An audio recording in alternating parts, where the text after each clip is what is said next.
احرام کے طور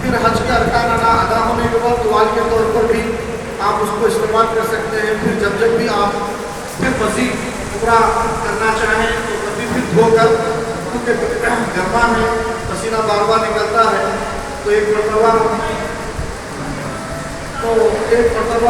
عمرہ کرنے کے بعد پسینے میں آپ بھی شرابور ہو جاتے ہیں اور احرام بھی پسینہ لگ جاتا ہے. تو آپ ایک ہی احرام میں حج بھی کر سکتے ہیں. پھر اس کے بعد جب بھی عمرہ کرنا چاہیں دھو کر استعمال کر کے اس کو استعمال میں لے سکتے ہیں. تو احرام کی دو چادریں ہیں. تو ایک جو ہے یہ ہے تہبند. اس میں یہ ہے کہ آپ اس کو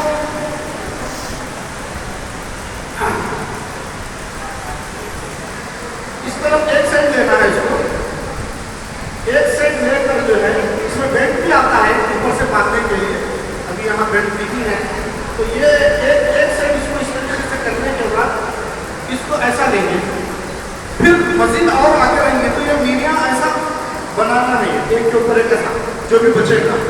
یہ کرنے کے بعد یہ جو ہے یہ آپ کو جو ہے بیلٹ ملے گا. تو اس میں سائز کم زیادہ بھی آپ کر سکتے ہیں. تو بیلٹ جو ہے وہ اس میں کم زیادہ کرنے کا ہوتا ہے. تو اپنے پیٹ کی جسامت اور اس کے حساب سے آپ کم زیادہ کر سکتے ہیں.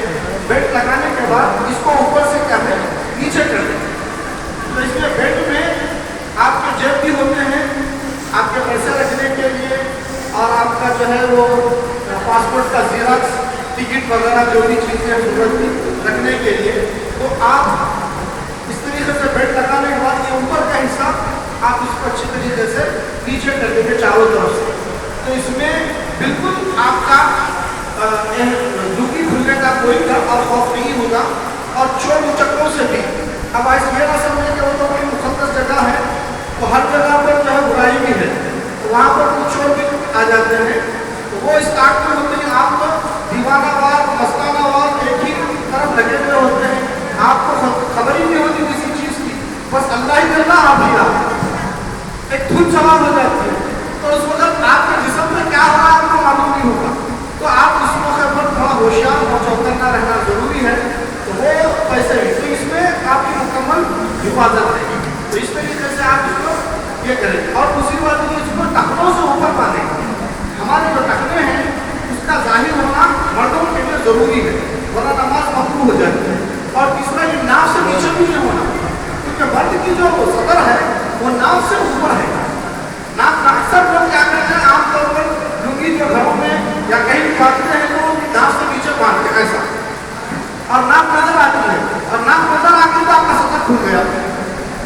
تو اس وجہ سے اکثر لوگ جو ہے اس کا خیال نہیں کرتے. لیکن آپ کو چاہیے کہ آپ کی ناک اور بمبی نظر نہ آئے، اس طریقے سے آپ کو اس کو اچھی طریقے سے باندھ لیں. اور ایک اور ایک کپڑا آتا ہے جی اور یہ ہے چادر آپ کو جو ہے اس طریقے سے اوڑھنا ہے. یہ اب جب آپ طواف کرنے لگیں گے تو آپ کیا کریں گے، یہاں بغل کے نیچے سے لے کر ایسے سیدھے بغل کے نیچے سے لے کر کیا کریں گے، اس کو آپ یہاں صرف طواف کرتے ہو 7 چکر جب آپ لگائیں گے تو اس موقع پر اس کو نکال کر کیا ہے ایسے آپ کر دیں. سیدھے طرف کا کانا آپ کا ہے کھلا رہے گا. پھر جب آپ کا طواف ہو جائے گا تو پھر آپ اس کو ایسے ہی توڑ دیں گے مکمل طور پر. تو اٹھتے بیٹھتے ہمیشہ اپنی سطر کا خیال رکھنا چاہیے، کیونکہ سلے میں کپڑے پہننے کا حکم نہیں ہے. تو اس میں بے احتیاطی ہو جاتی ہے. اکثر لوگ اس کی پرواہ نہیں کرتے اور یہ ان کپڑوں میں حضرت اسود کے پاس بھیڑ بھاڑ میں گھس کر بعض لوگوں کا سطر بھی کھل جاتا ہے، احرام بھی نکل جاتا ہے. اور یہ بڑی بے ادبی کی بات ہے اور اس طرح کی بات نہیں ہونا چاہیے.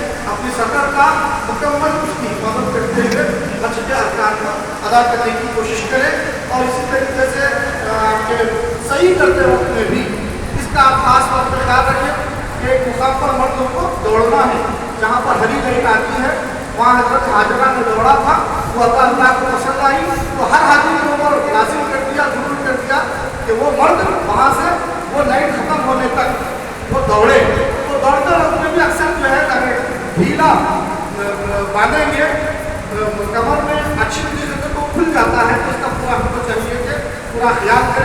اور پورے آداب اور اس کے ضوابط اور اصول کے ساتھ جو ہے حج کے ارکان کو ادا کرتے ہیں۔ ہاں، ان کا یہ احرام کو کوئی خاص احرام نہیں ہے، ان کے لیے یہ حکم ہے کہ وہ صرف ان کے سر کے بال نظر نہ آئیں اور سر کے بال ٹوٹے نہیں، تو اس کے لیے ایک کپڑا آتا ہے ریڈی میڈ، جس کو پوری مکمل طریقے سے باندھ لے جائیں، پوری چوٹی اوپر اندر کر لیں اور اس کو مکمل طریقے سے باندھ لیں، پھر اس کے بعد جو ہے اسکارف پہنیں۔ اور خواتین کے لیے بھی حکم یہی ہے کہ وہ چہرہ اپنا نظر آئے، چہرے کے اوپر کوئی نقاب وغیرہ، کب تک؟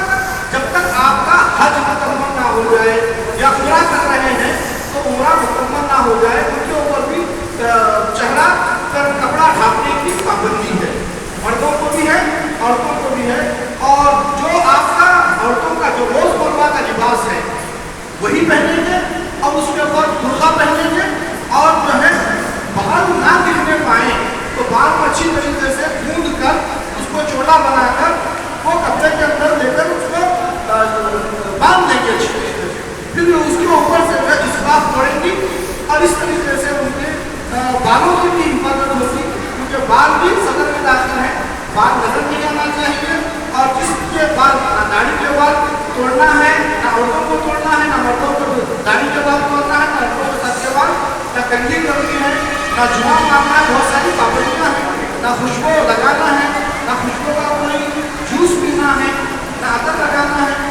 اور جب آپ احرام کی حالت میں ہوں گے، احرام کی جو حالت میں ہوں گے حج اور عمرہ کرتے وقت میں، جب آپ طواف کریں گے تو آپ خانہ کعبہ کو نہ چھوئیں، کیونکہ اس کو عطر لگا ہوا ہوتا ہے، آپ اس کو عطر لگاتے ہیں لوگ، نہ جو ہے آپ غلاف کو چھیے، نہ دیواروں کو چھیے، خانہ حالت میں ہو، شادی حالت میں ہو تو پھر آپ جو ہے چھو سکتے ہیں، لیکن احرام کی حالت میں آپ جو ہے نہ چھوئیں، یہ بہتر ہے آپ کیا وہ رمل جی وہ رمل کے ہے وہ کم چلے گا، وہ جو میں کانے کے کانوں سے بتا رہا تھا اس کو استوا کہتے ہیں، شروع سے 3 چکر میں کانا کھلا رکھنا ہے، پھر بعد میں آپ کو جو ہے پورا بھرپور ہو لینا ہے، پھر جو ہے شروع کے 3 چکر میں آپ کو جو ہے اکڑ کر چلنا ہے، مردوں کے لیے اکڑ کر چلنا ہے، جس طریقے سے پہلوان چلتا ہے اس طریقے سے، یا دوڑنے کا موقع ہے تو دوڑنا ہے، اب وہاں کو دوڑنے کا موقع تو ختم ہو گیا، اب صرف آپ اکڑ کر چل سکتے ہیں ایسے پہلوان کی چال، بس یہ بھی کرنا کہ سنت ہے۔